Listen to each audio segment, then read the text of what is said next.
Malawi Today.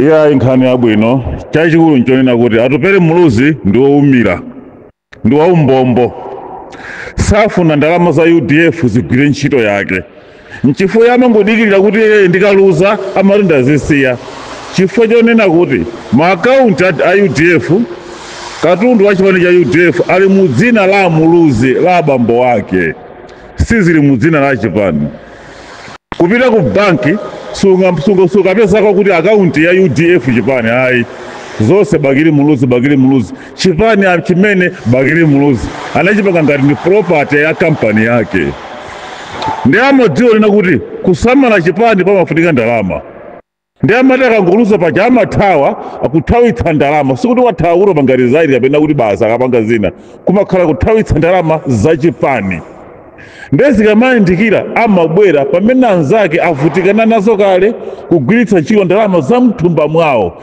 iye nkuzangotulukira basa akundifuna asati ndimeso nchifukwa ndimanena kuti kamachita zinthu ngati kahule kakenso kachitsiru kosaganiza bwinobwino kali nkamoyo koyipa atupere ofuna kudyera anthu moyo wabambo wake uja ofuna kudyerajera anthu kena akaona kuti ndaluza nthawi yomweyo sakhalitsa poti ndasiya ndale tikayenda tisankho zikamandikira amati akundifunatu amalawi ndikhoza kuyimaso nkuchotsa amene amagwirizira uja ngokhalapo iyeyo akaka ndika system ka iyeyo bambo wake ndi anthu ena awiri atatu mchipanimo tionani zipani nchita mayi Lilian Patelo champusitsa kumusira chipani mayi vutikana nacho ni chipani yekha ulendo nachoyo mpaka nechimamba onekera kugwiritsa ntchito ndalama za mthumba mwake iyeyo ndazi zake iye akutukira tsopano akuna kuti zaandikira zisankho akuti ndi maso kena kwambo mwakankhira ku MCP ali nkamoyo kachabechabe ndi munthu osamudalira olo alliance yatsopanoyi ndi munthu osakhazike ndi munthu osamudalira ata ndi munthu ochabechabe nkunena kuti ukahule a director ndi munthu yekhayo amene samayikonda UDF samalikonda banja la muluzi angamakakamire kuti UDF ipange mgwirizano ndi DPP ndi munthu yekhayo amene ndi woyipa ndipo munthu amene adzina ake amatchedwa Kadeti banja la muluzi ligwire ganyu kangati ku DPP banja la muluzi ligwire ganyu kangati ku DPP anagwira ganyu otenga munthu amene sadzawalipire kalikonse nkumuyika pa mpando wa president Bingu wa Mutharika anawabwezera cha Unyolo abakili pa airport Mbama Shaniru pa airport imeneyo ndiye linali dipo la DPP kupititsa ku UDF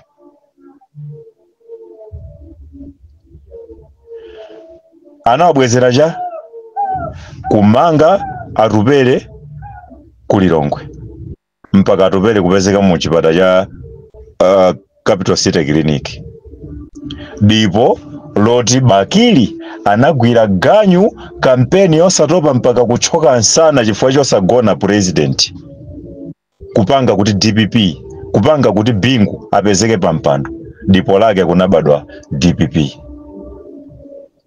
china nchana anapanga atupere anagwira nawo ntchito a DPP kuwathandizira kuyendesa boma ndipo lake linali cha kumusiya pa vice president 2019 zitavuta mpamene 2020 anakamutenga atupere atatengedwa atupere anampanga ntchito yanji banja la muluzi linawononga ndalama zambiri onse a DPP anangokhala pansi kumusira atupere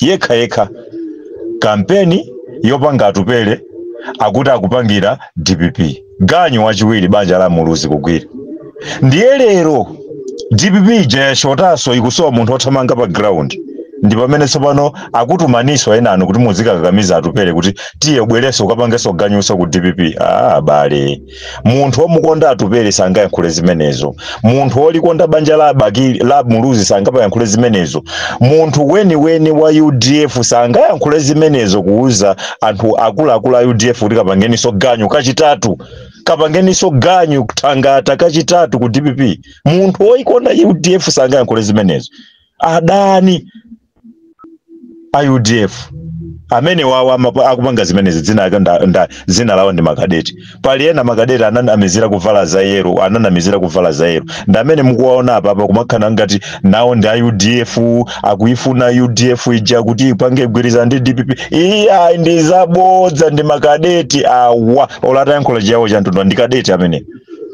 Munthu amene akutsatira mmene zayendera ndale za dziko lino amayenda abambo lero tingamakhale pano kumauza anthu aku amuluzi kuti pangani mgwirizano ndi anthu amene anakumangani.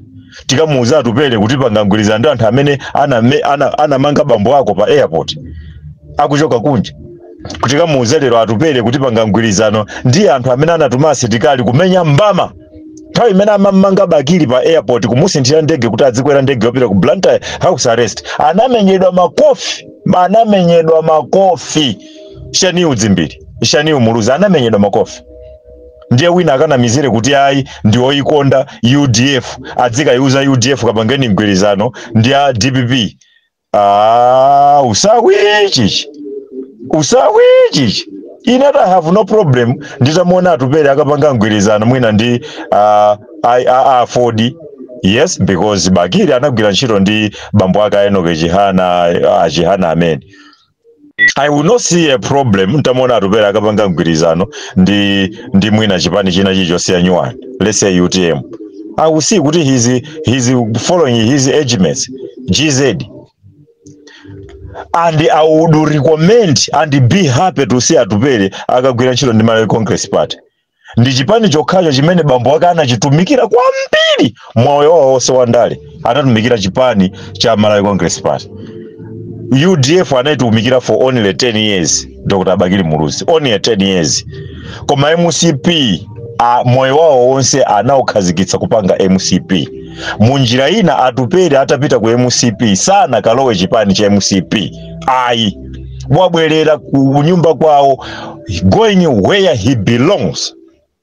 Chofuka chokhacho chimene Bakili Muluzi anayambira chipani cha UDF ndi chifaya kuti Dr. Kamuzu Banda sana lokonzeka kuonesetsa kuti multi-party democracy iyambe. Akanakhala kuti Dr. Kamuzu Banda choyamba anavomereza kuti akalamba awalole anyamata aja achina Bakili John Tembo apikisano ni Democratic Convention.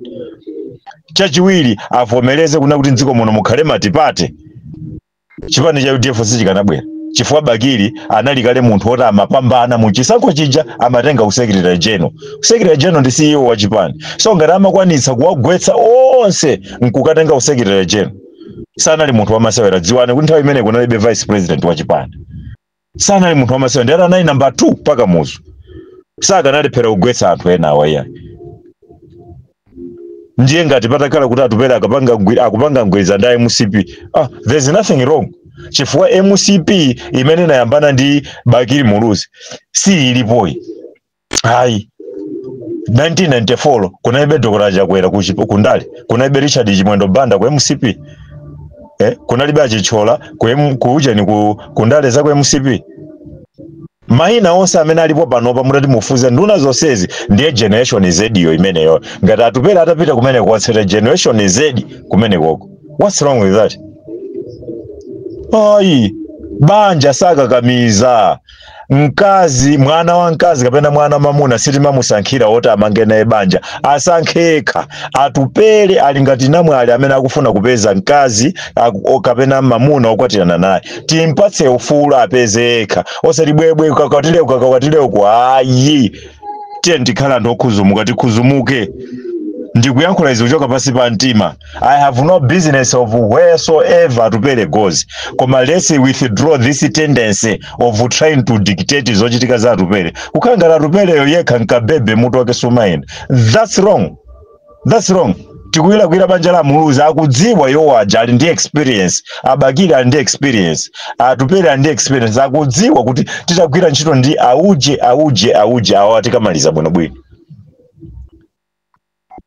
Asiyena apange zimene zonso. UDF akulu akudziwa asiyena apange kumene koko. Osachuluka ponzero apo.